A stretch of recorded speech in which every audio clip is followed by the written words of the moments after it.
வணக்க மக்களே, welcome back to my channel. இன்றைக்கி ரொம்ப போர் அடிக்குதுன்னு சொல்லிட்டு சிக்கன் தாங்க சமைக்கலான்னு பிளான் பண்ணிட்டோம். வெஜ்ஜு சமைக்கிறத விட நான்வெஜ் சமைக்கிறதுங்க ரொம்ப ஈஸி. பெருசாக எந்த வேலையும் இருக்காது. ஒரு கடாயில் எண்ணெய், கொஞ்சமாக ஜீரகத்தை போட்டுக்கிறோம். அப்புறம் அது கூடவே கொஞ்சம் சின்ன சின்னதாக கட் பண்ண பெரிய வெங்காயத்தை போட்டு நல்லா ப்ரௌனாக வர வரைக்கும் வறுக்க ஆரம்பிச்சிடலாங்க. அது கூடவே கொஞ்சம் இஞ்சி பூண்டு பேஸ்ட்டு இதையும் சேர்த்து நல்லா பச்சை வாசம் போகிற அளவுக்கு வணக்கிக்கலாங்க. அவ்வளோதான்.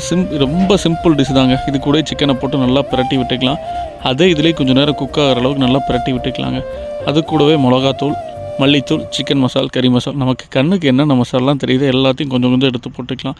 சிக்கன் எப்படி இருந்தாலும் டேஸ்ட் வந்துடும். சோம்பேறி செய்கிறதுனால இது சோம்பேறி சிக்கன் பேர் வச்சிட்டுங்க. அவ்வளோதான். தண்ணி ஊற்றி கொதிக்க விட்டால் சும்மா வாசனை வேறு லெவலில் வர ஆரம்பிச்சிருச்சிங்க. என்னடா நம்ம செஞ்சதாக இவ்வளோ டேஸ்ட்டாக வந்துருச்சுன்னு சொல்லிட்டு நானும் அப்படியே சாதத்தோடு எடுத்து வச்சு சாப்பிட்டு பார்த்தோம். டேஸ்ட் வைஸ் சூப்பராக வந்துருச்சுங்க. நீங்களும் ஃப்ரீயாக இருந்தால் ட்ரை பண்ணி பாருங்கள். ஜாலியாக இருக்கும், டேஸ்ட்டும் நல்லாயிருக்கும்.